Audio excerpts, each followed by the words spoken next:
وحده لا شريك له وأشهد أن سيدنا ونبينا محمدا عبد الله ورسوله فاللهم صل وسلم وبارك عليه وعلى آله وصحبه أجمعين وعلى من تبع هديه بإحسان إلى يوم الدين ما بعد. السلام عليكم ورحمة الله وبركاته.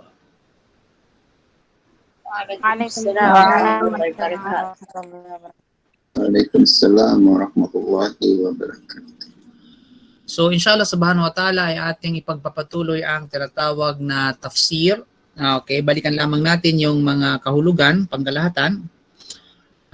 Yung nakuha natin kahapon inshallah subhanahu wa ta'ala.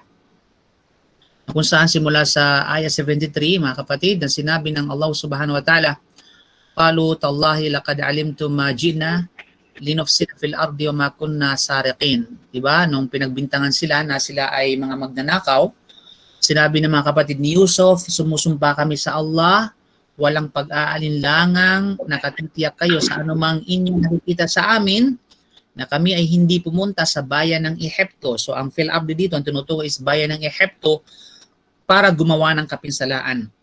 Okay, linufsida fil ardi wa ma kunna sariqin, at hindi kami mga magnanakaw. Now, merong isang issue dito bago natin mga kapatid, merong issue dito at isa sa mga napakalaking issue nga dito sa aya na ito, di ba? So ito ay para bang pinagtanggol nila ng mga sarili. Kung sinabi halimbawa, paano nila nasabing alam ninyo at saan nila nalaman iyon? That's the question, di ba? Diba sabi na, laqad alimtum. So there is a story talaga, meron talagang kwento. Kasi ang Allah subhanahu wa ta'ala, hindi magsasabi sa atin ng mga bagay kung walang dahilan at kung walang kwento sa likod dito. You know? Kaya nung sinabi ito ng kapatid ni Yusuf, nung after na pinagbintangan nga sila na magnanakaw, sabi niya, laqad alimtum. Laqad alimtum. Ang ibig sabihin ay katiyakan batid ninyo. Okay? So ang tanong, paano nila nasabing alam ninyo at batid ninyo? Di ba? Paano nila sabi yun? Di ba?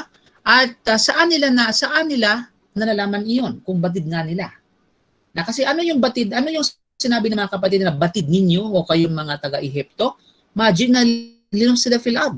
Batid ninyo na kami pumunta rito sa lupain ng Ehipto para hindi gumawa ng kapinsalaan, para hindi gumawa ng kasamaan. Diba? So, wamakun na kasarikin. Diba? So, paano? How? Paano lang sinabi yon na batid nila o batid ninyo at saan naman nila nalaman iyon? So, mga kapatid sa pananampalatayang Islam, ang kasagutan na ito ay binanggit ng ating mga fasirun, kabilang sa nagbanggit dito ay walang iba kundi si Imam Al-Baghawi sa kanyang tafsir. Na kung saan ang sagot is, sinabi nila, alam ninyo ang aming pagpaparito ay hindi upang gumawa ng kapinsalaan sa lupa, especially sa bayan ng Ehipto. Sapagkat, mula nang maglakbay kami, sabi nila, mula nang maglakbay kami sa daan ng patungo rito, mula sa lugar namin, Palestine, hanggang papunta ng Egypt, wala pa kaming napupuntahan kahit kanino at kahit saan. Kaya yung mga daanan namin, na sinumang mga daanan namin, magtanong kayo. Kaya tanungin ninyo ang tungkol sa amin kung sino-sino ang mga nadaanan namin at kung may nasaktan ba kami o kung mayroon makaming kapinsala. Kasi kung yan ang layunin namin, ay sa mga daan pa lamang napupuntahan namin, na dinaanan namin, ay gagawa kami ng kapinsalaan. Gagawa kami ng kapahamakan. Diba? Maaring mang-agaw kami, maaring magpasakit kami sa mga nanduroon, diba? Mang-api. So, kahit tanungin niyo sila, wala kayong makita na kami ay gumagana. Ganito yung aming tinatawag na layunin, na gumawa ng kapinsalaan at magnakaw. So, yun yung isa sa mga kasagutan. At sinabi, pangalawang kasagutan, sapagkat, isa sa mga ito medyo matibay, na pruweba, na bakit sinabi nila yaon? Sapagkat kasi, naibalik nila ang pangbayad na nakalagay sa kanilang mga sako, doon sa kanilang mga supot, na nilagay noon ni Yusuf. Kung babalikan natin dati yung tinatawag na kwento, di ba? Nung umuwi sila, sa unang pagkakataon, bumalik sila sa kanilang ama na si Jacob. Anong ginawa ni Yusuf sa kanila? Ay yung pambayad na binayad nila kay Yusuf para sa mga pagkain na madala nila ay binalik yun ni Yusuf alayhis salam. Ang ibig sabihin ay hindi tinanggap at nilagay doon sa supot nila na hindi nila namamalayan. Sa kanila namalayan nung sila ay makarating doon sa tinatawag na kay Yaqub alayhi salam. Di ba? Alam yung kwento na yan. Kaya naman, siyempre, nung bumalik sila, dala-dala yun. Kasi ayaw nila, ika nga, at hindi ano sa kanila, sa kanilang pagkakakilanlan, na kumukuha ng hindi sa kanila. Kumukuha ng hindi sa kanila. You know? Kaya naman, although sinungaling sila, sinungaling sila dahil sa pagkainggit at dahil sa paninibugong nararamdaman nila laban kay Yusuf alayhi salam. Pero wala sa kanilang kaugalian at wala sa kanilang katangian na magnakaw. Malinaw? Kaya naman, isa sa mga katangian nila na hindi nila sabihin natin na hindi kanilang hindi kabilang sa kanilang pagkatao na hindi nila maibalik yung hindi sa kanila. Kaya naman, nung bumalik sila kay Yusuf doon sa Ehipto, ay yun, binalik nila yung pambayad nila. Nandito yung pambayad, nakita namin sa supot namin, binalik namin. So yun yung mga kapatid. So naibalik nila ang pambayad na nakalagay sa kanilang mga sako na inilagay noon ni Yusuf alayhi salam. Sinabi nila, kung kami nga ay mga magnanakaw, hindi namin ito ibabalik. Okay? Hindi namin ito ibabalik. Kukunin na namin ito at aming pakikinabangan. Pero hindi binalik nila eh. O yun yung mga kapatid.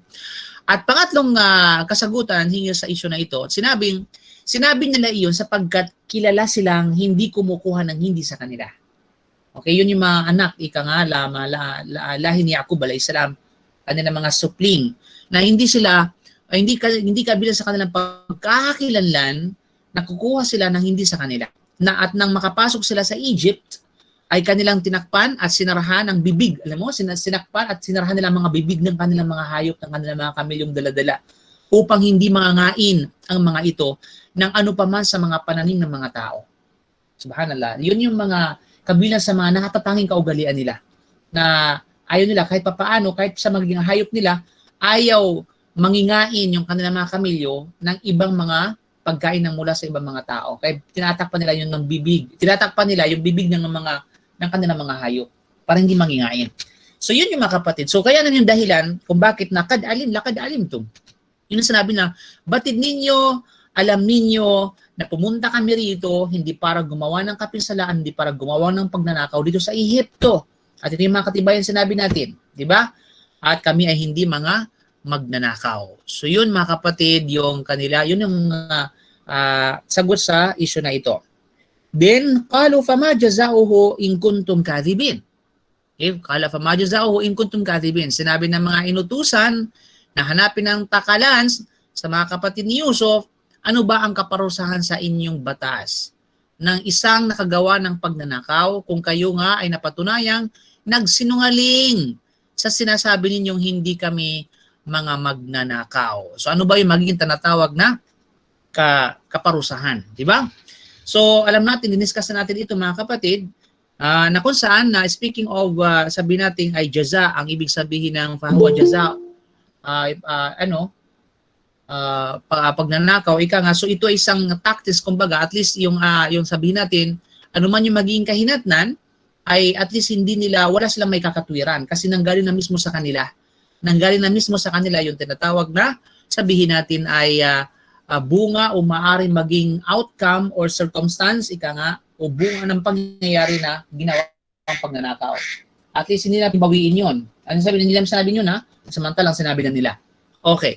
Pagkatapos, sinabi agad na qalu jazauhu man wujida fi rahlihi fahuwa jazao kadhalika najazi al-zalimin. At sinabi nga ng kapatid ni Yusuf alayhi salam na ang magiging tinatawag na kabayaran sa sinumang nagnakaw fahuwa jazao. Okay? Fahuwa jazao. Sa sinumang magnanakaw na makikita sa kanyang daladalahan ng kanyang ninakaw ay siya mismo.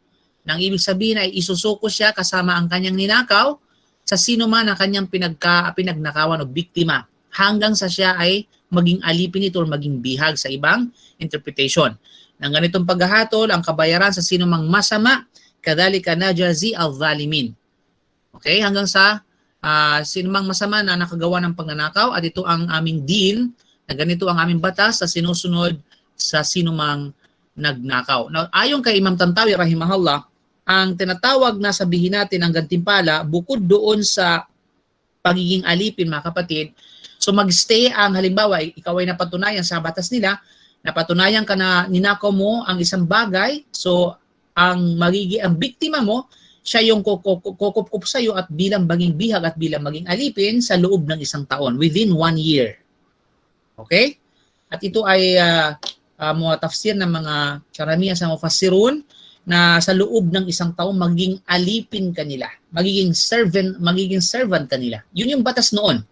Na kung saan abrogated na yan, yung ganitong klase ng batas sapagkat ang batas ngayon sa panahon ni Propeta Muhammad sallallahu alaihi wasallam, kapag napatunayan kang magnanakaw ka, ay tunay na pugot kamay ka. Okay? Pugot kamay ang iyong kahihinatnan. So yun mga kapatid, yung dagdag lamang na paliwanag doon sa mga napaliwanag natin kahapon. Then yung huling nakuha natin mga kapatid, yun nga. Okay? At pagkatapos fabadaa biawiyatihim qabla wi'ahi ila akhiri al-aya. So dito tayo inshallah ito yung tapusin natin na aya. At ibinalik nila ang mga kapatid. Okay? At yun nga. At ibinalik nila ang mga kapatid ni Yusuf sa kanya. Siya mismo ang tumingin at naghanap sa kanilang mga daladalahan. At inumpisahan niya ang paghahanap sa mga daladalahan ng kanyang mga kapatid sa ama. Kaya nga't fabadaa biawiyatihim qabla wi'ahi thumma istakhrajaha min wi'ai akhi. Fabadaa biawiyatihim. Sabihan ay inumpisahan yung taftish. Ang taftish yun yung paghalungkat. Yun yung sabihin natin inspection kumbaga. Okay? Qabla wi'ahi, bago pa nila simulan yung paghalungkat doon sa daladala ng kanyang kapatid na ang tinutukoy na akhi dito ay walang iba kundi si Binyamin. Now, dito mula kay Qatada na kanyang sinabi bilang kanyang tafsir o komento sa aya na ito, sa phrase na ito, kanyang sinabi na nabanggit niya sa amin na hindi siya tumingin. Okay, sabi ni Qatada, nabanggit ng mga tagapagsalaysay hanggang nakarating sa amin na hindi siya tumingin, si Yusuf alayhi salam ay hindi tumingin sa isang sisidlan nang hindi humihingi ng kapatawaran sa Allah para sa kanyang nararamdamang pagkakasala, sa kanyang pagbintang nito sa kanila. Diba? Kasi pinagbintangan ni Yusuf alayhi salam at yan ay kabilang sa utos ng Allah subhanahu wa ta'ala dahil sa hikmah ng Allah subhanahu wa ta'ala. So pinagbintangan, di ba alam na magnanakaw sila. So simple na parang nagigilty si Yusuf alayhi salam. Nakaramdam siya ng guilty, ika nga ng guilty, sabihin ng yung bang ng pagkakasala dahil sa ginawa niya yaon. Kaya bawat bawat tingin niya doon sa mga lalagyan ng kanyang mga kapatid, astagfirullah, na hindi na hindi naman malaki ang kanyang mga kapatid. Okay? So astagfirullah. Kasi alam niya kung ano yung nangyayari kumbaga. So hanggang sa walang natira maliban sa kanyang kapatid sa ama't ina na si Binyamin, at siya ang pinakabata sa kanila. Sinabi niya, hindi ko nakita ito na kumuha ng kahit ano, sabi ni Yusuf. Kunyari, okay? Hindi ko siya nakita at hindi ko siya napansin na kumuha ng kahit ano. Sinabi nila ng mga kapatid niya, oo. O subalit halughugin mo pa rin ang sa kanya upang magkaroon ng kapanatagan ang bawat isa sa atin.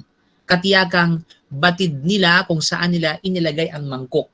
So batid ni Yusuf pati ang kanyang mga kasamahan kung saan talaga nilagay ang mangkok. So parang nagkunwari. So yung aya na ito, mga kapatid, isang patunay pa rin na ang pagkunwari ay walang problema sa Islam. Okay? Walang problema na magkunwari ka so long na ito ay maslaha, na ang objective nito ay maslaha, kabutihan. Okay? Kabutihan mga kapatid at hindi against sa tinatawag na Sharia. Kasi dalawang klase ng tinatawag na pagkukunwari. Sa Arabic ng pagkukunwari, ito'y tinatawag na tawriya. At tawriya, huwag niyong kalimutan yan. At tawriya. Okay? Iba yung at-tawris tarwiya ha? Ang at-tarwiya sa Hajj yun. Yung tarwiya. During the 8 ng Dhul-Hijjah. Ang tawag dyan is Day of Tarwiya. Subalit ito kasi baka kayo ay malito pagdating sa sa quiz, asisihin niyo ako, okay? So ayan ay at-tawriya. At-tawriya, ang ibig sabihin ng at-tawriya ay kunwari. Okay, sa Islam dalawang klase ng hukom sa bagay na ito. Pwede, jaiz at saka muharrama at ipinagbabawal. Magiging bawal ito kapag unang-una kapag according lamang sa tinatawag na sabihin natin ay yung personal interest na kung saan ay makasalanan ika nga. Pangalawa dito, magkukunwari ka lamang para makuha mo yung personal interest mo na kung saan ay Hindi walang kapakinabangan. Ika nga, pangalawa, kapag ito ay against sa tinatawag na Sharia. Pero pag ito ay mayroong maslaha, mayroong kabutihang ano nito, walang problema ang pagkukunwari. At yan ay katulad ng ginawa ni Prophet Yusuf alayhi salam. Siya nagkunwari na kunyari ay may nawala, kunyari ay meron siyang hinahanap niya o kaya ini-investigate niya o di naman kaya ay sabihin natin ay ini-inspect niya yung mga kagamitan. So yun ay lahat ay ito ay pagkukunwari sapagkat mayroong malaking objective kung bakit niya ginawa yaon. You know? At the same time, maging sa hadith, ikangan si hadith Umar bin Khattab, hadith Jibril alayhi salam, naalala yung hadith na napakahabang hadith, yung hadith na tumutukoy sa tumutukoy sa katanungan ni Jibril kung ano yung Islam, ano yung iman, ano yung ihsan, hanggang sa tinatawag na alamat as-sa'a. Di ba? Mahabang hadith yun. Natawag sa Portality Manoy rahimahullah. So nagkunwari si Jibril, kunyari siya ay lumapit kay Prophet Sallam na isang tao, nakagaya nila. Pero nagkunyari siya. Sa bagay na ito, para turuan, yu'allimukum dinakum. Yun yung objective noon. Pumunta siya rito para mag-ano ng katanungan, nagkunwari siya bilang tao, na hindi niyo alam na siya pala'y anghel, upang sa ganung turuan kayo sa inyong din. So lahat ng ito ay meron tinatawag na maslaha. Merong maslaha. You know? So ang tawriya mga kapatid, ito ay pinahihintulutan sa punto na kung saan ito ay merong kapakinabangan, ika nga, sa tinatawag na din. Okay. So yun mga kapatid sa panampalatayang Islam. You know? Na kung kaya ay yun nga, ثم استخرج من وعاء أخيه at pagkatapos nga nung to make a story short, andoon na napatunayan na nandoon na nga yung mangkok at pinalabas ika nga na ang mangkok na ito mula sa supot at mula sa sako or bag ng kanyang kapatid. Kadhalika kidna li Yusuf. Kadhalika kidna li Yusuf. At ganito mga kapatid sa panampalatayang Islam, sa ganung paraan namin, kadhalika, sa ganung paraan namin, so ang kadhalika, alam natin ito yung sabi natin ay small isyara, isang demonstrative pronoun, ika nga tumutukoy kung ano yung mga nauna. So anong tumutukoy dito sa mga nauna? Yun nga, yung bang pagbintan sa kanila na which is sila yung mga sinungaling, yung pag-inspect at iba pa. So yun yun. So ganito, okay, nang ibig sabihin ay sa ganoong paraan namin ginawa na maging madali para kay Yusuf ang kanyang plano upang makarating upang makamit niya ang kanyang hinahangad na makuha niya ang kanyang kapatid. Okay? Ang kanyang tinatawag na kapatid. So yun yun. Kasi mayroong plano, mayroong objective kung bakit ito inutos sa kanya ng Allah subhanahu wa ta'ala. Na speaking of phrase na kadhalika kidna li Yusuf, at ang kaid dito, speaking of kaid, kasi ang kid, mga kapatid, kidna. Okay, hindi kidney, kundi kidna. O hindi kidney, ha? Ang ibig sabihin, mga kapatid, ay kidna from the word kaid. Okay, kaid kapag root word, kapag ito ay ginagawang fa'il, ika nga fi'il is kada. Yakido, kaidan. Okay? Ang kaid mga kapatid sa panampalatayang Islam dito ay ang gantimpala at katumbas din ng kaid. Ang ibig sabihin, yung kaid dito, yung na kung saan literally ang ibig sabihin ng kaid, ito ay plot or ito ay tinatawag na plan. Pakana, isang plano ika nga o isang tinatawag na pakana. Na kung kaya yung pakana na ito ay ang gantimpala o kabayaran at katumbas din ng pakana, ng isang kaid, ng pakana na nangyari. Anong ibig sabihin? Tulad ng ginawa nila noon sa simula kay Yusuf mula sa kanilang pakana, mula sa kanilang plano laban kay Yusuf alayhi salam. Diba? Nung kinuha sila sa kanyang ama, dinala sa disher at inulog doon sa balon. So ginawa rin namin sa kanila. Yun ang ibig sabihin nun. Ginawa rin namin sa kanila yung tinatawag na pakana na iyan. Di ba? So kayo ba, at malino yan, kayo lang bang marunong magpakana? Yung mga, lalo pat yung mga musyrikun, yung mga kufar, sila lang ba mayroong magaling magpakana? Ang Allah ay tunay na ang pinakamagaling pagdating sa pagpaplano at pagpapakana. You know? At sinabi ng tinatawag at sinabi nga ni Jacob kay Yusuf noon, di ba? Kalaya bunaya, kung babalikan natin yung ayah sa Surah Yusuf verse 5, maalala natin, di ba yung nanaginip si Prophet Yusuf alayhi salam, anong sabi ni Jacob sa kanya? Qala ya bunayya la taqsus ru'yaka ala ikhwatika fayakidu laka kaida. Okay, kaid. Fayakidu laka kaida, di ba? So sabi, aking anak, huwag mong sabihin ang panaginip na ito sa iyong mga kapatid dahil kaiinggitan kanila at kakalabanin kanila at gagawa sila ng mga pakana upang ipahamak ka. So yung ginawang pakana sa kanila ni Yusuf na ito ay ayon sa utos at kagustuhan ng Allah ay bilang ganti at bilang tinatawag na kabayaran at katumbas din ng kanilang ginawang pakana noon kay Yusuf alayhi salam. Di ba? So para fair, ika nga. At para tinatawag na pantay-pantay yung sabihin natin yung kalalabasan. Kaya naman, gumawa kami ng pakana para kay Yusuf sa kanyang mga kapatid. At the same time, yung kaid o pakana mula sa mga nilikha. Okay, ay ang now pagdating sa tinatawag na pakana mga kapatid, we're talking about the kaid, kasi medyo ano to. Okay, dalawang ano yan, kaid kapag ito ay mula sa Allah, mula sa tinatawag na Allah. Ang Allah mismo, ika nga nagpakana. Then, pag kaid naman ay galing mula sa tinatawag na from creation, mula sa tao. Kapag ang kaid, kapag ang tinatawag na kaid o pakana ay galing sa tinatawag na likha, mula sa nilikha, ang tawag diyan ay al-hila. Al-hila. Okay? Ang ibig sabihin ng al-hila ay isang pandaraya at isang panlilinlang. Yan ang ibig sabihin kapag ginawa ng isang tao. But anyway, dalawang klase ng ano yan, pandaraya o kay panlilinlang o tricks kumbaga sa English, tricks, you know? O kaya sabihin natin tactics, mga ganun naman katulad nito. So dalawang ano yan, either mabuti or masama. Either positive or negative kapag galing sa tinatawag na tao. Pag galing sa nilikha, kapag ang tao ang gumawa ng kaid or pakana, dalawang kakahantungan, mabuti at masama, positive at saka negative. Kapag ito ay galing sa isang taong mabuti, ang kanyang pakana ay mabuti. Pag galing ang pakana ay galing sa masamang tao, ang kanyang pakana ay masama. Subalit pagdating sa Allah Subhanahu wa Ta'ala mga kapatid, okay? Sa karapatan ng Allah Subhanahu wa Ta'ala, pag sinabing kaid, kapag ito ay mula sa Allah ay ang tadbir. Ang tinutukoy dito ay at-tadbir. At-tadbir. Linaw? At-tadbir. Ang ibig sabihin ng at-tadbir ay sabihin natin tangawag ng mga nilikha. Yung tinatawag na tadbir. Linaw kapag ang kaid ay galing sa Allah. At kapag ito naman ay mula sa Allah, yun nga tinatawag na tadbir at at sinabi ng ibang mga scholar na kidna ng ibig sabihin alhamna. Now, dito ang kidna, isa sa mga kahulugan ng kidna, okay, irisin natin, magkaroon tayo ng space.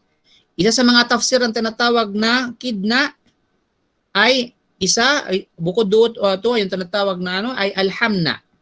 Alhamna. Okay, alhamna. Ang ibig sabihin ng alhamna ay we inspired him. Ibig sabihin ay binigyan namin siya ng inspirasyon. Okay, ilham from the word tinatawag na ilham. Okay, binigyan namin siya ng inspirasyon. At sinabi rin ng iba na ad-dabbarna. Pangalawa is dabbarna. Okay? Ang ibig sabihin ay dabbarna. Nangangahulugan ng dabbarna mga kapatid ay pinangasiwaan namin. Aming pinangasiwaan. Okay, aming kinontrol. Yan ang ibig sabihin nun, dammarna. Okay? Din pangatlo ay walang iba kundi ay aradna. Aradna. Aradna. Ang ibig sabihin ng aradna ay hinangad namin. Okay? Hinangad namin para kay Yusuf, pinangasiwaan namin para kay Yusuf, binigyan namin ng inspirasyon para kay Yusuf, di ba? So at ang kahulugan nito, ginawa namin para kay Yusuf hanggang mapalapit ang kanyang kapatid sa kanya at makakaya niyang ihiwalay siya mula sa kanyang mga kapatid. Yan ang ibig sabihin ng ipinahiwatig ng tinatawag na, sabihin natin ay, wa kadhalika kidna li Yusuf. At ang kaid ay yung pa kay Imam Ibn Ashur, sabi niya, ang kaid ay isang kilos o isang gawain na tila humahantong sa isang nakatagong layunin. Kasi nga plot. Pag sinabing plot, ito ay isang plano na hindi pwedeng makialam at maalaman ng ibang tao. Diba? So yun yung plot. Hindi matatawag na plot yun kapag alam ng ibang tao, lalo pat kaaway mo or katunggali mo, o di naman kaya ay hindi sa panig mo. You know? Kaya nga plot eh. Pag sinabing plot, ikaw lamang nakala mo yung kaalyado mo. Yan ang ibig sabihin ng tinatawag na plot. Ito ay isang may nakatagong layunin. At ang kay dito, ito ang inspirasyon kay Yusuf.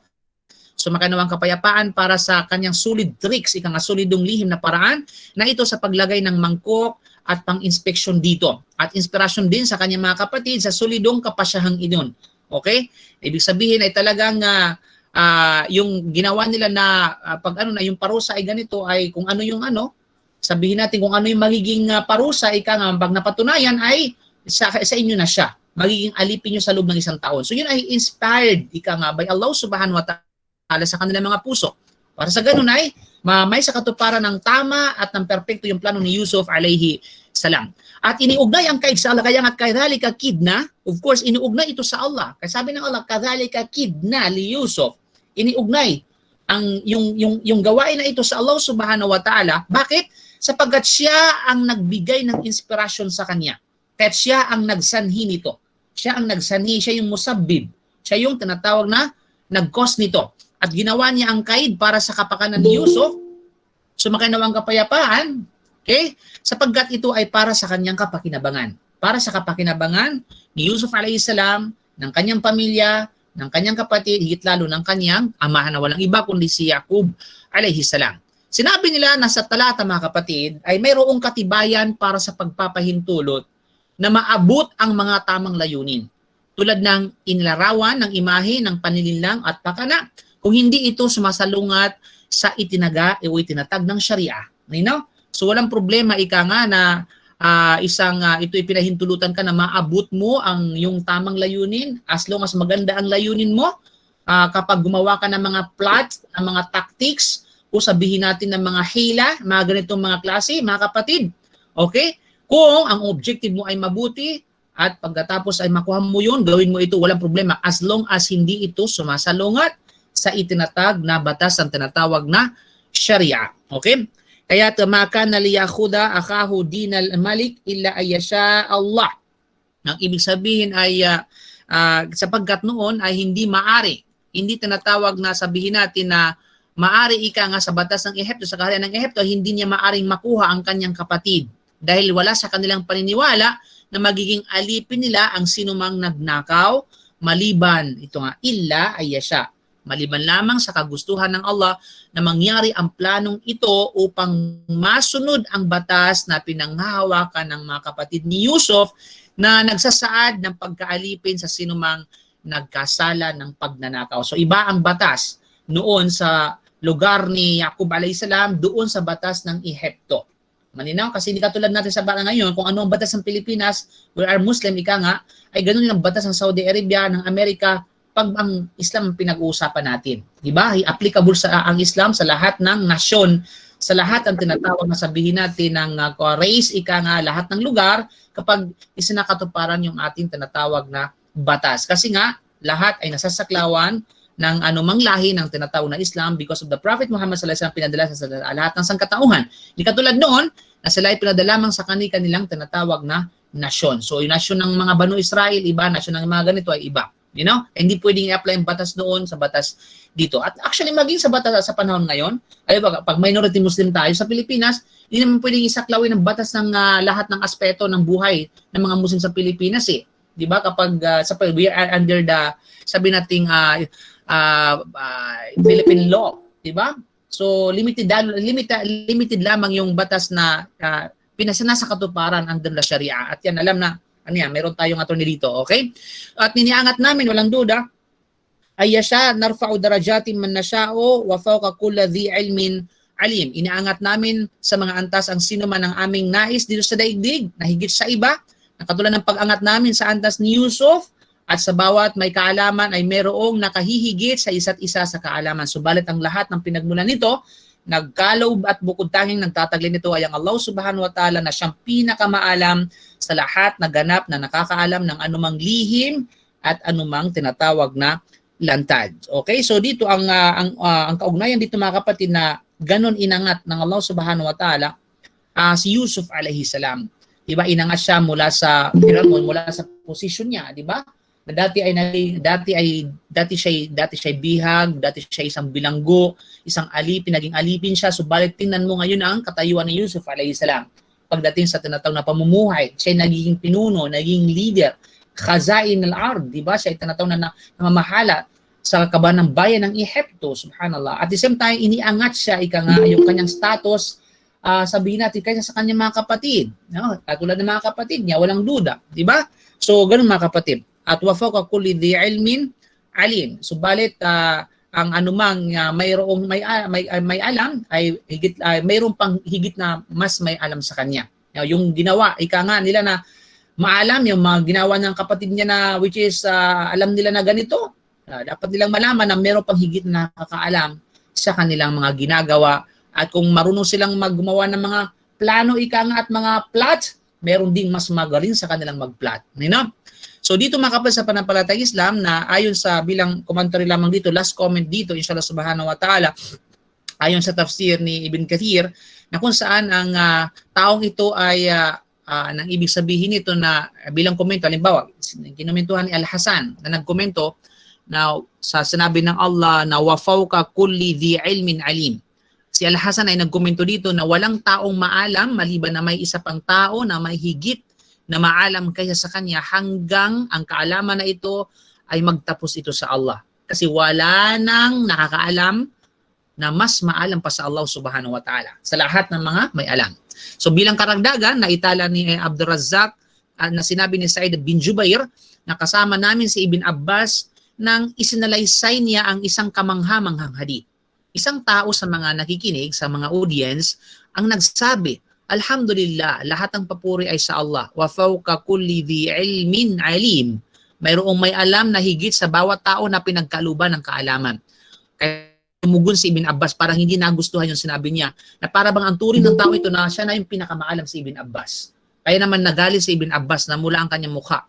Kaya tumugon si Ibn Abbas, sabi niya, bisa ma qult, Allahu al-alim wa huwa fawqa kulli alimin. Napakasahol at napakasama ng yung sinabi. Sabi niya, ang Allah ang alim, may alam ng lahat, at ang kanyang kaalaman ay higit sa kaalaman ng bawat taong may kaalaman. Okay, yun mga kapatid. Kaya isang payo natin sa atin sa ating sarili na bawat isa sa atin na ituring natin na tayo ay mangmang.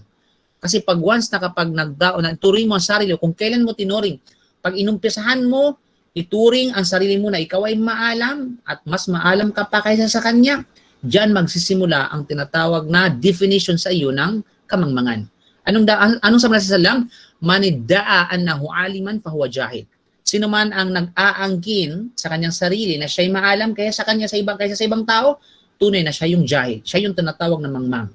Okay? Sapagkat ang isang taong tunay na may kaalaman ay laging nagpapakumbaba sa kanyang sarili, ika nga, at kapag hindi niya alam, sinasabing hindi niya alam. Dahil walang kakulangan at walang kapintasan sa sinumang nagsabi na hindi niya alam sa mga bagay na hindi niya alam. Bagkus ito ay tinatawag na isang pagpapakita at paggalang ika nga sa kaalaman. So yung mga kapatid, isang lalisay ni Simak na sinabi ni Ikrimah, na sinabi ni Ibn Abbas tungkol sa pahayag ng Allah, wa fawqa kulli dhi ilmin alim, ang taong ito ay may higit na kaalaman kaysa sa taong iyon. At ang Allah ang siyang higit sa lahat ng taong may kaalaman. Ito ay may katulad sa sinalisay mula mismo kay Ikrimah. Sinabi ni Qatada bilang komentaryo, sa bawat tao na pinagkaaluban ng kaalaman ay may higit na maalam kaysa sa kanya hanggang sa ang lahat ng kaalaman ay magtatapos sa Allah. Katotohanan, ang kaalaman ay nagsimula sa Allah at mula sa kanya ang mga scholar ay natututo at sa kanya lahat ng kaalaman ay nagbabalik. At binasa ni Abdullah bin Mas'ud ang aya sa ganitong paraan na wa fawqa kulli alimin alim. Okay? Kasi dito, wa fawqa kulli dhi ilmin, kay Ibn Mas'ud sa pagbabasa nito ng aya na ito, wa fawqa kulli alimin. Okay? Kulli alimin alim. So instead na dhi ilmin alimin. Parehas lang ang indikasyon at yung kahulugan. At ang higit sa bawat scholar or maalam ay ang al-alim. Ang siyang may alam sa lahat ng bagay, walang iba kundi ang Allah subhanahu wa ta'ala. Kaya nga tayo, bilang mga tao, kahit gaano pa ka-scholar, pwede ka lang tawaging alim. At hindi ka pwede tawaging alim. Kasi ang alim walang iba kundi ang Allah subhanahu wa ta'ala. Tayo, pwede natin i-attribute ang ating mga sarili na, yes, alim tayo sa specific na bagay na ito, sa specific na field na ito. Okay, pero we could not contribute the alim sa ating mga sarili sa sinuman. Kasi ang alim, ang Allah subhanahu wa ta'ala. Wa huwa alimun bidatis sudur. Diba? Ang Allah babatid ng anumang nasa puso ng tao. Alim, yes, pwede. Alim ka, ganito, alim ka ng fiqh, alim ka ng tafsir, alim ka ng sirah. Subalit alim, hindi pwede sapagkat yan ay katangian ng Allah subhanahu wa ta'ala. Okay, bilang tinatawag na sabihin natin mga kapatid, bilang papatuloy ng aya, inshallah, sa 77 na aya mga kapatid. Qalu iyasriq faqad saraka akhul lahu min qabl fa asarraha Yusufu fi nafsihi wa lam yubdiha lahum qala antum syurrun makana wallahu a'lamu bima tasifun. So ito ay maganda din yung ano nito, mashallah. Sinabi ng mga kapatid ni Yusuf, qalu, sino sabi nito? Yung kapatid ni Yusuf, iyasriq faqad saraka akhul lahu. Okay, sinabi ng mga kapatid ni Yusuf, kung ito ay nagnakaw, di ba napatunayan nung nalaman na yung mangkok ay nandoon sa supot ng kanyang kapatid, ng kanilang kapatid na si Benjamin, then syempre napatunayan na ngayon. So hindi na pwedeng bawiin ngayon kung ano yung parusa. Ang problema ngayon, iniisip nila ngayon, mga kapatid, alam niyo kung iniisip nila ngayon? Ang iniisip nila, since na hindi nila kayang mabawi na ang kanilang sinabing parusa, pinakamalaking pressure ngayon yung kanilang nasa harapan. Kasi hindi sila pwedeng bumalik sa kanilang ama na hindi nila dala ngayon si si Benjamin.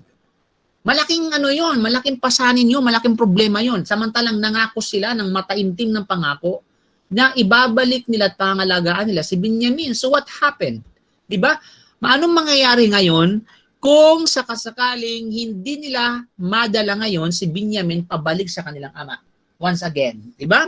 So, yun mga kapatid sa panampalatayang Islam. So, malaking pressure yan. Kaya naman, sabi niya, kalo isyas faqad saraka akhul lahu min qabl. Dito na ngayon ay, sinimula ngayon nila ngayon gumawa ng excuses sa kanilang mga sarili para ipawalang sala ang kanilang mga sarili sa bagay na ito.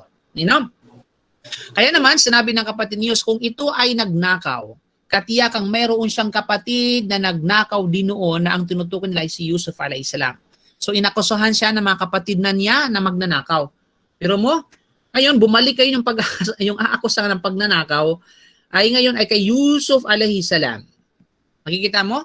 So matapos makita ng mga kapatid ni Yusuf na ang mangkok ng hari ay nakuha mula sa supot ni Benjamin, sinabi ng mga kapatid ni Yusuf, kung ito nga ay nagnakaw yung batang ere, katiyakang mayroon siyang kapatid.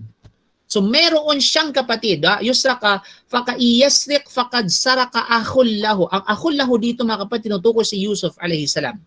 Ang lahu dito ay tumutukoy si Benjamin. Okay?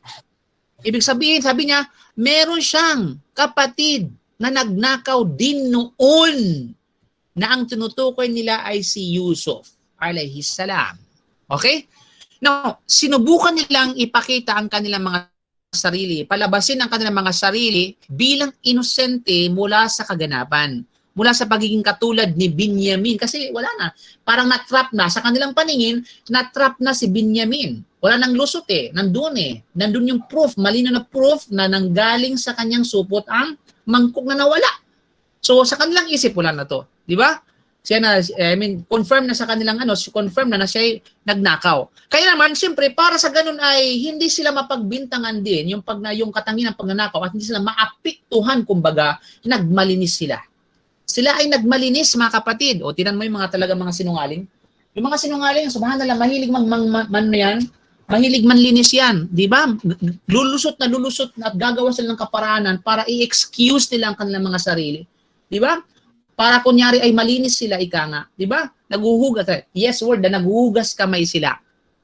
Kaya nga't naman ay, yun nga, sinubukan nilang ipakita, i-show yung ang kanilang sarili sa pagiging inosente mula sa pagiging katulad ni Benjamin. Na sinasabi nila na ginawa niya tulad ng ginawa noon ng isa pang kapatid niya. Ibig sabihin si Yusuf sumakay nawa ang tinatawag na kapayapaan. Okay. Now, dito mga kapatid sa panampalatayang Islam, ang tanong dito mga kapatid ay, at ang kanilang sinasabi ay ito'y pinapahiwatig na ang ginawa nila kay Yusuf alayhi salam noon at sa kanyang kapatid ay nanunuot pa rin sa kanilang mga kaluluwa at hindi sila makamove on. Hindi nila makalimutan, kumbaga yung kanilang nararamdaman pa rin kay Yusuf alayhi salam. Pati ba naman sa bagay na ito, idadamay nila si Yusuf sa napakahaba ng panahon, ika nga, di ba? Idadamay nila si Yusuf na kasi ayon sa kanilang pagkakaalam ay wala na si Yusuf alayhi salam. Either yumauna o sino man di wala nila matatagpuan. Kaya naman, subalit sa pagkakataon for how many years? More than 40 years, ano pa man. Di ba? Hindi mawala sa kanila si Yusuf, pati yung hinanakit nila kay Yusuf alayhi salam. Tapos idadamay nila si Yusuf sa pagbibintangan pang tinao magnanakaw. Okay?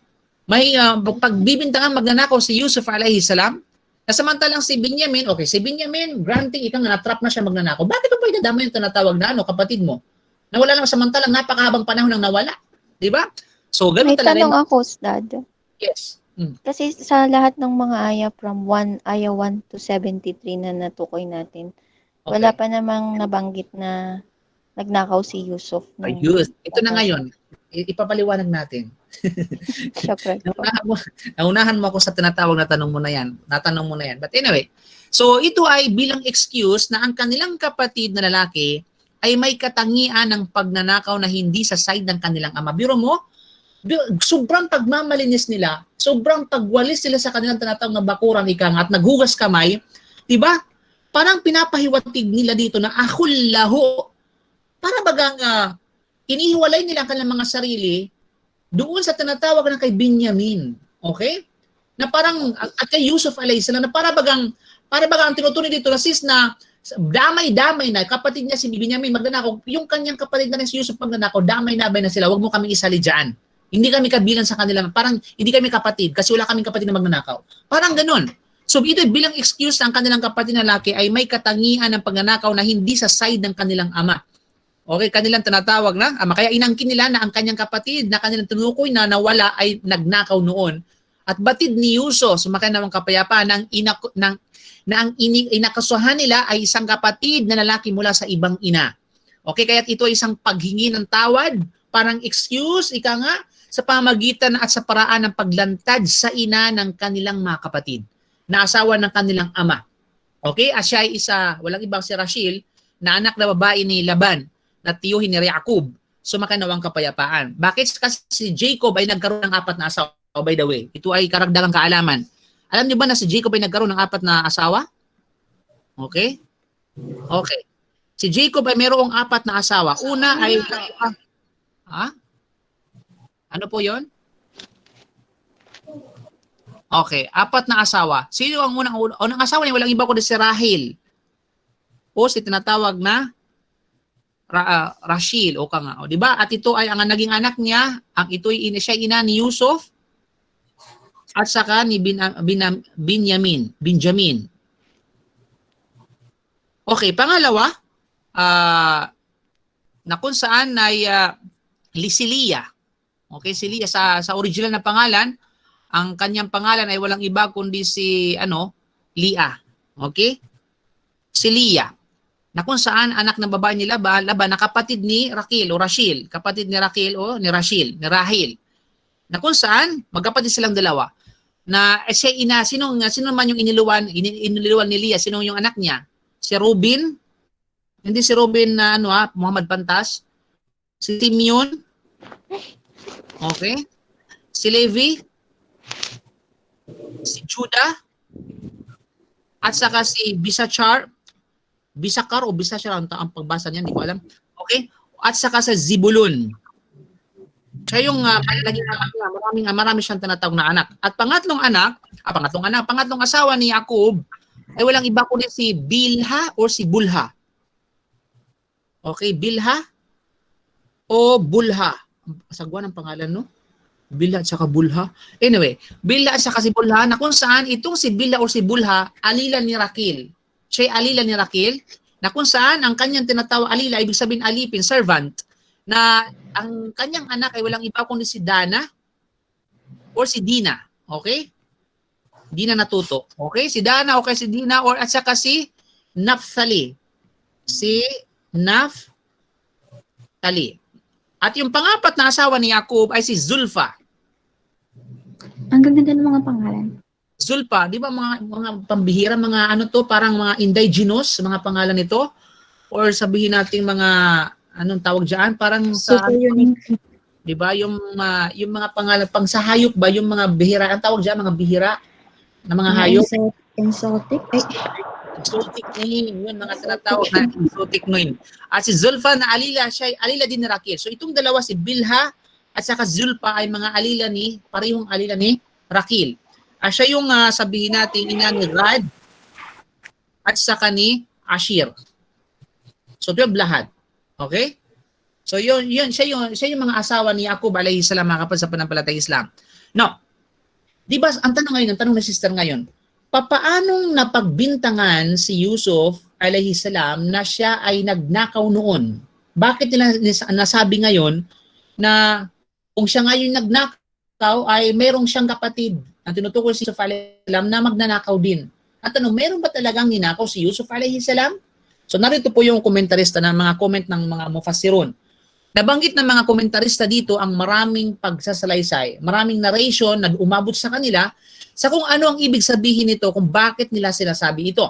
At kabila sa mga pagsasalaysay na ito ay ang isinalaysay ni Ibn Mardaway sa authority ni Ibn Abbas mula sa Propeta Muhammad sallallahu alaihi wasallam na sinabi niya sa talata, si Yusuf, sumakanya nawang kapayapaan, ay kanyang kinuha ang imahe o ribulto ng kanyang lulo at ang ribulto na ito ay gawa sa ginto o gawa sa pilak. Kaya't sinira niya ito at tinapon sa daan. Kaya siya ay kinaiinisan at pinagbibintangan ng kanyang mga kapatid na magnanakaw dahil sa bagay na ito. Yun yung isa sa mga dahilan. Isa sa mga narration ng ano yan, ang tinatawag na salaysay ng hadith. Ika nga, yun nga na kinuha ni Yusuf yung ribulto ng kanyang lulo. Okay, at pagkatapos ay siyempre bilang tinatawag na maslaha ika nga at para sa ganun. But of course, mga kapatid sa pananampalatayang Islam, huwag natin gayahin sa panahon na ito. Di ba na, alimbawa, isa kang baligisang, pag-uwi mo ng Pilipinas, tapos, nasaan na yung mga ribulto? Ilabas ang mga ribulto na yan! Susunugin na yan! Wawasakin na natin yan! Abay, huwag mong gawin yan.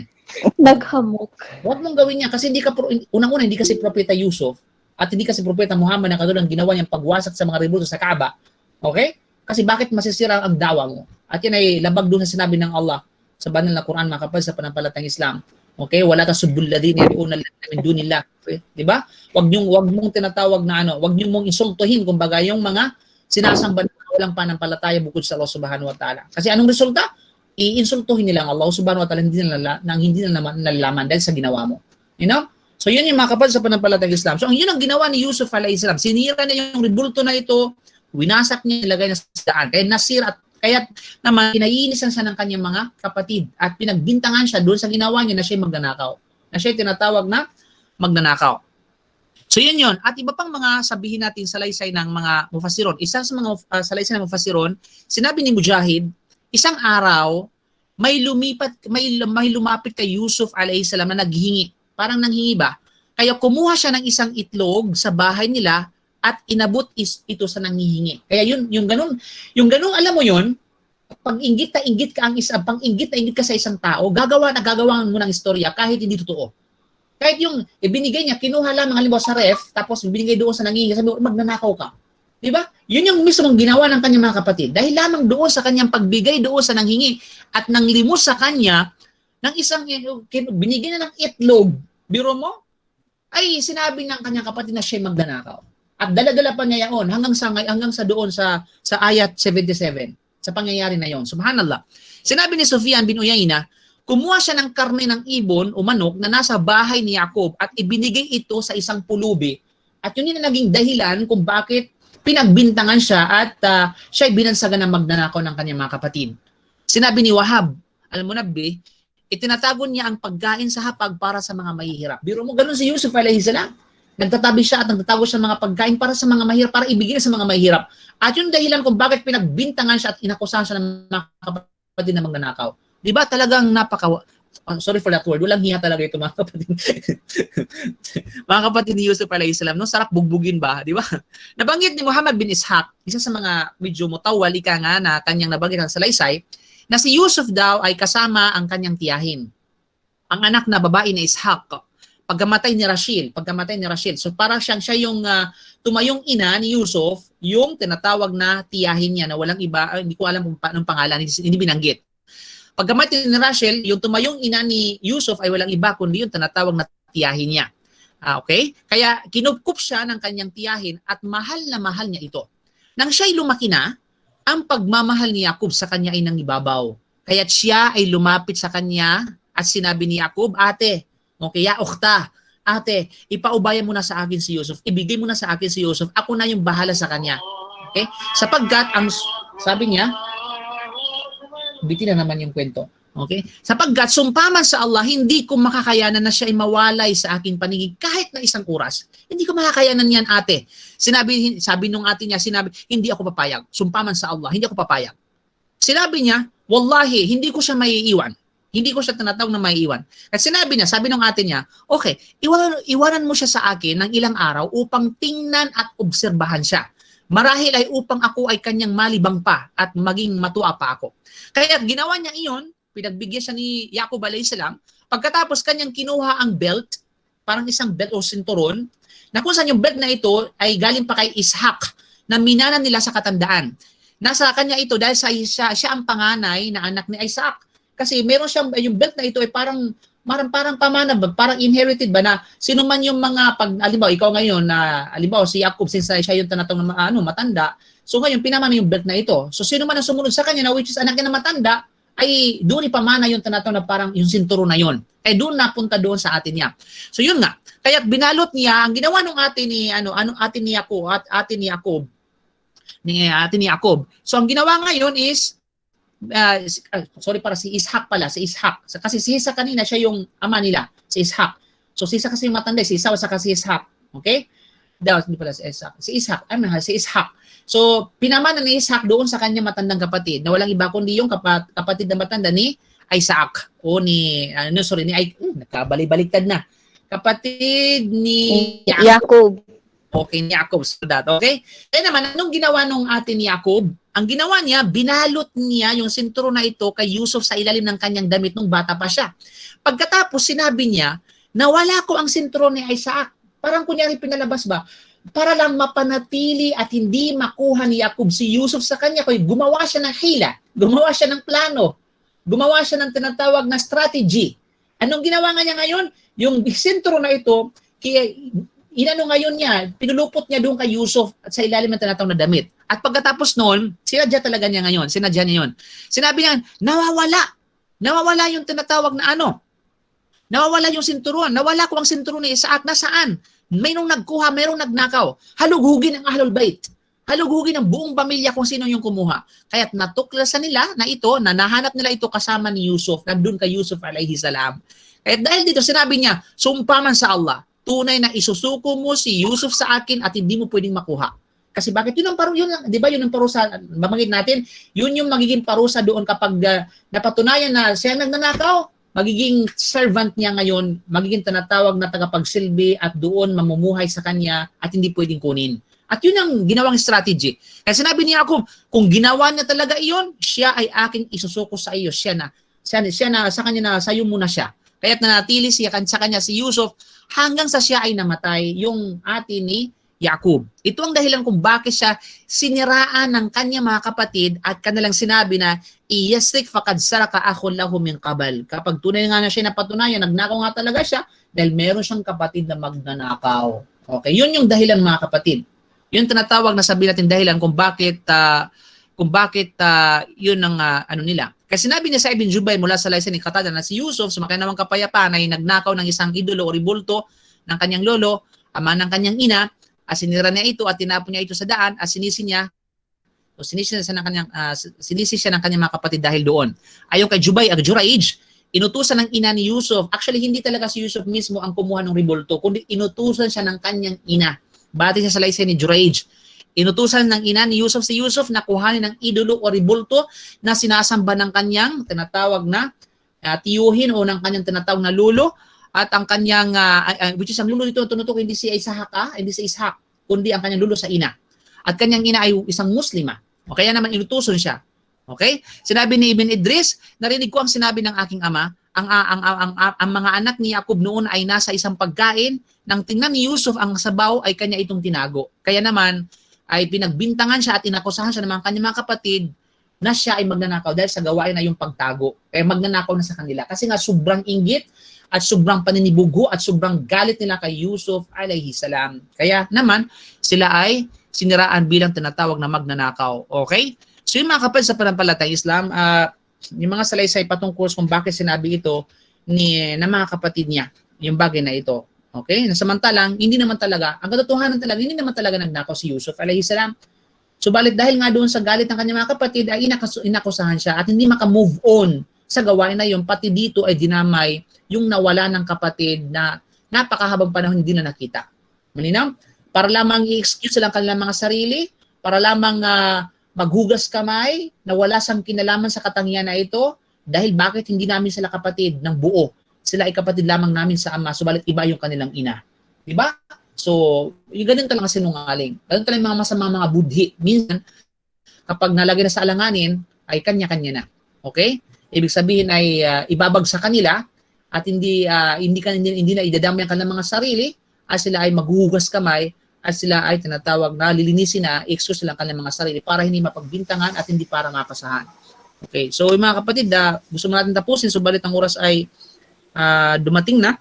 Nawa inshallah subhanahu wa ta'ala ay ating mayroon tayong idea sa mga bagay na ito, sa kwento na ito. Jazakumullahu khair. Wa akhiru da'wana alhamdulillah subhanaka bihamdik asyhadu an la ilaha illa anta astaghfiruka wa atubu ilaik.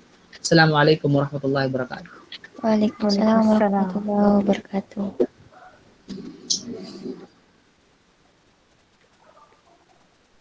Ustad, di ba magnanakaw din ng mga kapatid niya, no? Yan, sila yung tunay na magnanakaw. Kasi sinungaling sila, tapos kapatid ng magnanakaw. Magkakapatid na sila lahat. Actually, sila talaga yung nagnakaw. Ika nga, kasi nga yun, ninakaw yung si Yusuf sa tatay nila, pagkatapos ay kung ano pang ginawa.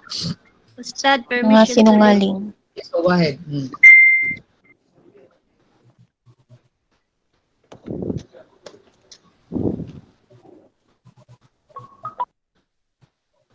Ustads, may tanong po ako, Ustads, pwede? Go ahead.